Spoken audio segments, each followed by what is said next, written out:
Hey guys, it's Mike here, and in this video, I'm going to be discussing a topic that dates back all the way to the first arc of Dragon Ball Z. And with that being the question of, how exactly did the moon return after its initial destruction in the 21st tournament arc of the original Dragon Ball? Well, I'm going to be getting into that really in depth right here today by examining the original manga and discussing whether or not this is a plot hole or perhaps something that Toriyama actually explained himself within the course of the narrative. But before the video begins, if you're new here, consider subscribing and enabling notifications so you can stay up to date with all my future videos. Additionally, if you like this video, make sure to leave a like, share your own thoughts down below in the comments, and share this video out because it could be seen by even more people that way, and I can continue to make even more videos like this. But with that being said, let's get into the video. So let's begin with the original example of the moon being destroyed in the 21st tournament, when Goku went face to face in the final round of that tournament with Jackie Chun,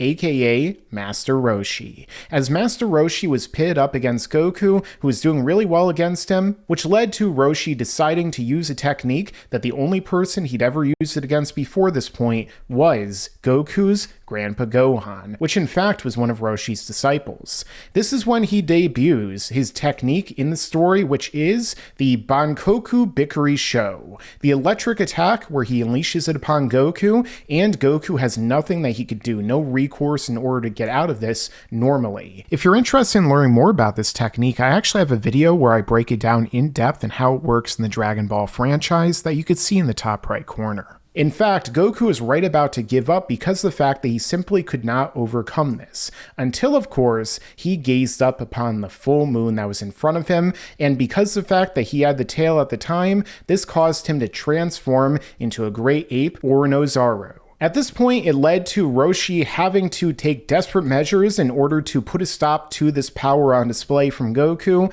powering up to his full power bulky form, unleashing his maximum power Kamehameha, at which point everyone thought that he was actually going to kill Goku with this, but instead of firing it at Goku, well, he targeted something else. Which, as Roshi says right here, what I blasted away with the Kamehameha was not Goku, it was the moon. And as the announcer looks up, he says, it's true, the moon is gone. Goku will never see a full moon and transform into a monster again, says Master Roshi. And then the announcer says, but wait a minute, what do we do about moon festivals from now on? What about moon pies? And what about all those poor werewolves who want to transform? This is terrible. And Master Roshi is looking kind of incredulous here because he's realizing, oh, wait a second, maybe that wasn't the brightest idea after all. But nonetheless, there are a lot of other horrible things that probably would happen around the world if Dragon Ball actually worked the same way that ours did, like the tides rising and, destroying cities with tsunamis and a bunch of other things that probably happened in Termina and Majora's Mask when the moon face planted into the ground. But nonetheless, this was the first time that the moon was destroyed, but strangely, what ends up happening after this in the Saiyan Saga is kind of a repeat of what happened here, which is when Gohan is training in the wilderness with Piccolo, which is basically another word for Piccolo abandoning him in the wilderness despite being 4 years old and expecting him to fend for himself. Great parenting there. He's totally a better dad than Goku, everyone, right? Gohan looked up at the full moon for the first time in his life,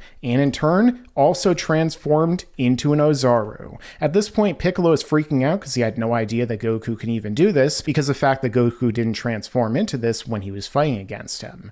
At this point, Piccolo realizes that, what's going on? Such destructive power. At this rate, the Earth will be destroyed before the Saiyans arrive. And then he remembers Raditz saying, don't play dumb. We Saiyans can exhibit our true powers when the moon inscribes a complete circle, which is a kind of pretentious way of saying when the moon is full. At this point, Piccolo does something with relative ease that Master Roshi had to use all of his full power to do back in that 21st tournament, and screams, the full moon, be gone! Fires an attack at it with one hand and instantly destroys it, sending Gohan back into his normal form. At which point, he removes Gohan's tail to make sure that he will not only not have a kind of weakness, which Goku had earlier on in the story before he trained his tail, but additionally, so that he would not be able to transform again just in case.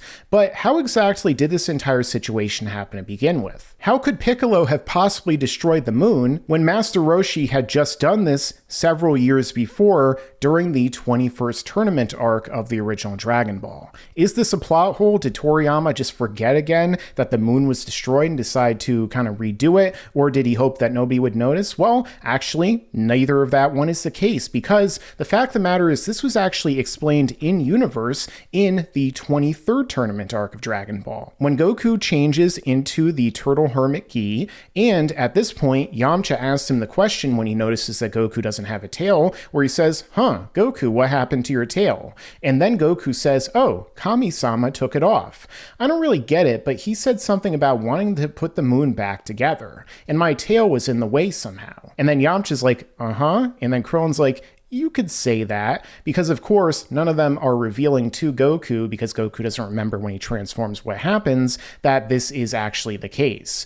And so people might be wondering, well, when exactly did this happen with Kami? Well, this happened during the years of time where Goku was actually training under Kami at his lookout or heavenly realm before the 23rd tournament after the defeat of Demon King Piccolo. During this time, Goku promised Kami that he would train with him and fight against the Demon King Piccolo Jr. in exchange for bringing Shenron back and wishing back everyone who was killed by Demon King Piccolo, so that he would be able to go on and defeat Piccolo Jr., which would in turn bring about the end of the evil that Kami had spawned when he was the Nameless Namekian centuries before, leading to many of the things that transpired in the original story. And during this period of time, as we could see right here before the time skip, this is the only time in the manga we really get to see Goku's training with Kami and Popo. As you could see right here, Goku still had his tail, but sometime during this 3+ year time period, Goku's tail was in fact removed by Kami, because Kami wanted to restore the moon in order to,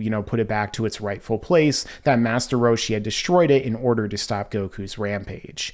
Of course, with that being said, how did Kami actually bring back the moon? Is this some kind of magical ability that he has as the god of the earth that allowed him to create a new moon and restore in its place? Or perhaps did he use the Dragon Balls during that period of time? He did have multiple years of time in which he could have used the Dragon Balls to do that. Plus, we also find out when Kami returned Shenron to life that he could actually restore the Dragon Balls back to their normal state and use them again pretty much any time he wants to. And the main reason he doesn't do this is just because he doesn't want people to overly rely on the Dragon Balls and God to perform a miracle in order to save them whenever things kind of get too in over their head. Even though, of course, all this was Kami's fault in the first place, so he kind of owed them in the first place anyway. So it's kind of up in the air, or I guess in Earth's orbit, whether or not it was actually a godly ability that allowed him to do this, or if it was something that he used the Dragon Balls in order to accomplish, which themselves were an ability that were brought about by the God of the Earth anyway. And that in turn is why Roshi was able to destroy the moon here,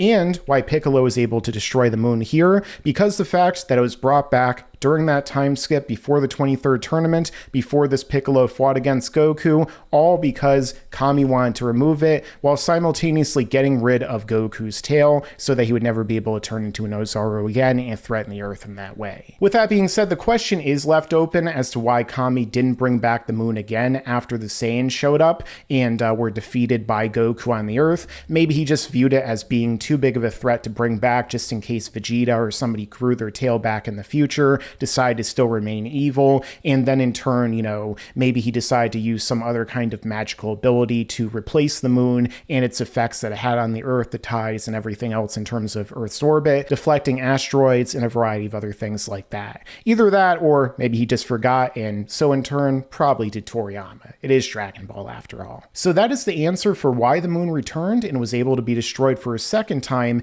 in Dragon Ball Z. Now, if I remember correctly, maybe in some of the filler scenes, anime exclusive moments, or even the movies, they do kind of show the moon in the background, but that likely is an animation error because it's never referenced or shown again in the manga, to my knowledge, or probably anyone's knowledge for that matter. But with that being said, guys, it is something that, a lot of people have wondered about, likely because the fact that many people in the fandom started with Dragon Ball Z and don't really remember the original Dragon Ball that much if they've even seen it or read the manga of this section, and then in turn it became kind of a misconception that it was a plot hole, a inconsistency, or, a lot of people had their different fan theories about that. But with that being said, let me know your own thoughts down below in the comments. If you're new to this channel, subscribe and enable notifications if you like this content so you could see even more like it. Make sure to leave a like, share this video out, and make sure to stick around because there's a lot more to come in the future. Unless, of course, I live on the moon, then maybe I'll get destroyed. And you better subscribe.